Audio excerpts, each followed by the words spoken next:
بسم اللہ الرحمن الرحیم۔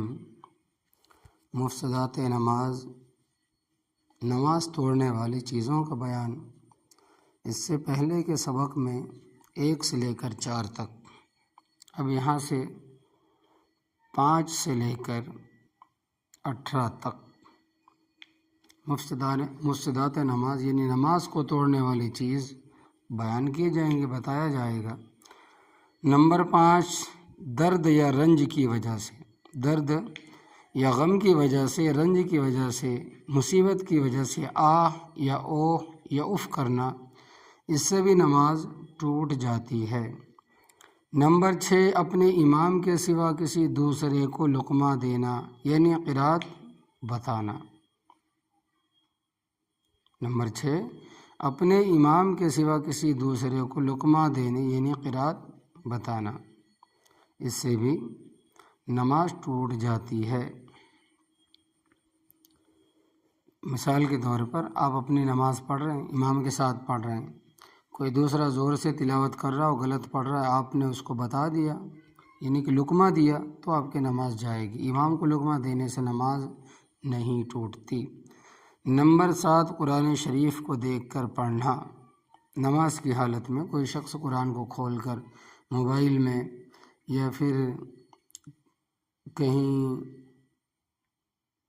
قرآن کو کھول کے ہاتھ میں لے کر قرآن کریم پڑھنا نماز کی حالت میں، جیسے عرب دیشوں میں لوگ کچھ تراویح پڑھانے والے لوگوں کو دھوکہ دیتے ہیں، ہاتھ میں موبائل رکھ کر قرآن کریم پڑھتے ہیں، تو قرآن کریم نماز کی حالت میں دیکھ کر پڑھنا، اس سے بھی نماز ٹوٹ جاتی ہے۔ نمبر 8، قرآن مجید پڑھنے میں کوئی سخت غلطی کرنا۔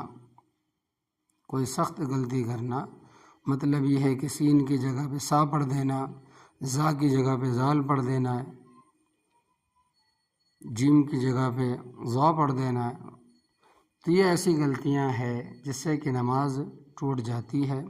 اس وجہ سے قرآن کریم کا سیکھنا بہت زیادہ ضروری ہے۔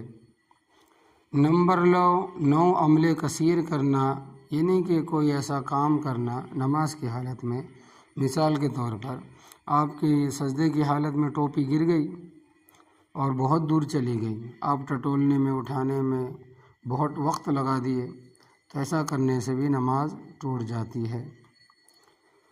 یعنی کہ عمل کثیر ایک یہ بھی ہے کہ یعنی کوئی ایسا کام کرنا جس سے دیکھنے والے یہ سمجھے کہ یہ شخص نماز نہیں پڑھ رہا ہے، تو بھی نماز ٹوٹ جائے گی۔ نمبر 10، کھانا پینا قصدن ہو یا بھولے سے۔ نماز کی حالت میں کچھ آپ نے کھا لیا جان بوجھ کر یا بھولے سے، تو بھی نماز ٹوٹ جائے گی۔ نمبر 11، 2 صفوں کی مقدار کے برابر چلنا۔ 2 صفوں کی مقدار کے برابر چلنا یعنی کہ آپ اپنی نماز کی حالت میں بیچ میں 2 صف، تیسری صف میں مطلب مثال کے طور پر آپ گئے، تو آپ کی نماز یعنی اتنا آپ چلے کہ 2 صف آپ پار کر گئے، تو آپ کی نماز ٹوٹ جائے گی۔ نمبر 12، قبلے کی طرف سے بلا عذر سینوں کو پھیر لینا۔ چہرہ پھیرنے سے نماز نہیں ٹوٹتی، مگر مکروہ ہوتی ضرور ہے، لیکن سینہ اگر آپ کا قبلے سے پھر گیا تو نماز جائے گی۔ ناپاک جگہ پر سجدہ کرنے سے بھی نماز نہیں ہوتی۔ نمبر 14، سطر کھل جانے کی حالت میں 1 رکن کی مقدار ٹھہرنا۔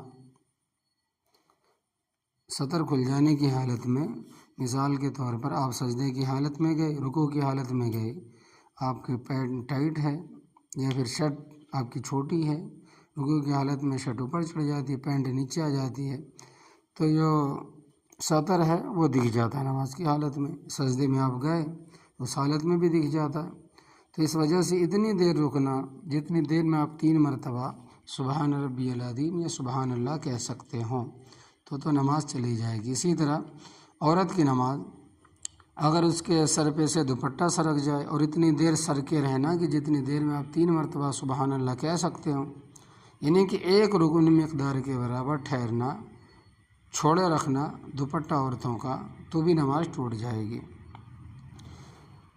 نمبر 15، دعا میں ایسی چیز مانگنا جو آدمیوں سے مانگی جاتی ہے، مثلا ایسا کہیں کہ یا اللہ مجھے آج 100 روپیہ دے دے، نماز کی حالت میں، سجدے کی حالت میں مانگ لے تو بھی نماز ٹوٹ جائے گی۔ نمبر 16، درد یا مصیبت کی وجہ سے اس طرح رونا کہ آواز میں حروف ظاہر ہو جائیں تو بھی نماز ٹوٹ جائے گی۔ لیکن اگر نماز کی حالت میں جہنم کو یاد کر کے، موت کو یاد کر کے، قیامت کو یاد کر کے اگر روئے، یعنی کسی کو عربی آتی ہے اور عربی آنے کے باوجود اس کو رونا بھی آتا، بہت ہچکیاں بند جاتی روتے روتے، تو ایسے میں اس کی نماز نہیں ٹوٹے گی، مگر درد یا مصیبت کی وجہ سے اس طرح رونا کہ آواز میں حروف ظاہر ہو جائے تو بھی نماز جائے گی۔ نمبر 17، بالغ آدمی کا نماز میں قہقہا مار کر یا آواز سے ہنسنا، بہت زور سے ہنسنا، قہقہا مار کر، تو نماز ٹوٹ جائے گی۔ نمبر 18، امام سے آگے بڑھ جانا وغیرہ، یعنی کہ آپ امام سے آگے بڑھ گئے نماز کی حالت میں تو بھی آپ کی نماز ٹوٹ جائے گی۔ اللہ عمل کی توفیق عطا فرمائے۔